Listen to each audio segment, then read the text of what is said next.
परिस्थिति जेपरी हेउना काहींकी सबुबेले चेष्टा करंतु निजर 100% एफर्ट दबापाई। गोटे छोटिया कहानी शुणु।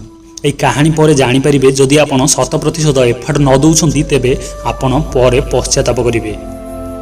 जड़े इंजीनियर गोटे कंट्राक्टर पाखरे दीर्घ 40 वर्ष धरी काम करुले।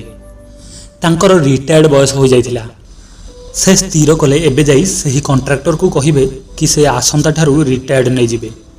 जेतेबेले यह विचार करी से मालिक को यह कहिले सेतेबेले मालिक तांको कहिले ठीक अछि तुमे जेतेबेले रिटायर्ड करिबा पई चाहुछ तेबे मु तुमको तो मना करिबि नाही, किंतु मोर गोटिए छोटिया अनुरोध रखंतु। तुमे जने बहुत भलो इंजीनियर आ मो पाखकू एबे एबे गोटिए कॉन्ट्रैक्ट आसीची जेउ कॉन्ट्रैक्ट अनुसार मते गोटिए भलो घर निर्माण करिबाको अछि जने महान व्यक्ति पई। तेणु तुमे एही शेष कामटी को करि दियो आ पर रिटायर्ड नहीं जाओ, कारण तुम ठारू आउ भल काम केही करि परिबे नाही। यह सुनी इंजीनियर मन रे टिके अड़ुआ फिल हैला। तापर मध्य से मना करि परिले नाही, काहेकि ना से दीर्घ 40 वर्ष क्यारियर रे कौनसी एहीपरि किछि काम करि नथिले जेउ काम रे तांको ना रे किछि कंप्लेन थिबो। तेणु से चाहूथिले जे से 40 वर्षर रेकर्ड को न भांगिबा पई। तांको मन आउ जम्मा काम रे नथिला, तथापि से काम को चली गले। तांको मन स्थिर नथिला कारण से रिटायर्ड पई विचार करथिले। तेणु से पूर्व भली आउ काम को निज 100% एफर्ट देई करि परिले नाही। जेपरी सेपरी करी कामटी को आगो को बढ़ाइबा को लागिले, कारण से भाबुथिले से जेते शीघ्र काम करिवे सेते शीघ्र घर को जिबे। एही परि भाबरे से किछि दिन मध्य रे घरटी को कंप्लीट करि देले। घरर चाबिटी को नहीं मालिक को धराई देले। मालिक को कहिले तेबे मु आसुछि।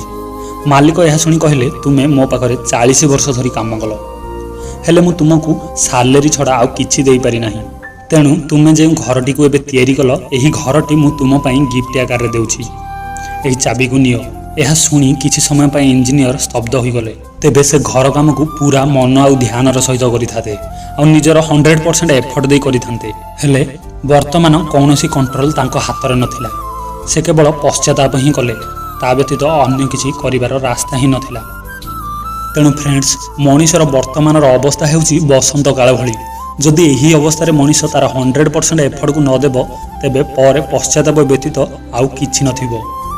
तेणु जहाँ बीती जाइछि ताकू छाड़ी दियंतु आउ आसंता काली को केही बा देखि नाही। वर्तमान रे बंचंतु आउ निजर पूरा शक्ति आउ सामर्थ्य को उपयोग करंतु। निजको जागृत करंतु। एही कहानी केवल सिंबलिक अटे। जदि यही कहानी आपन को किछि शिक्षा दे पारुछि, निजको जागृत करिबा पई सहाय्य करूछि, तेबे कमेंट सेक्शन रे यस लिखि कमेंट करंतु।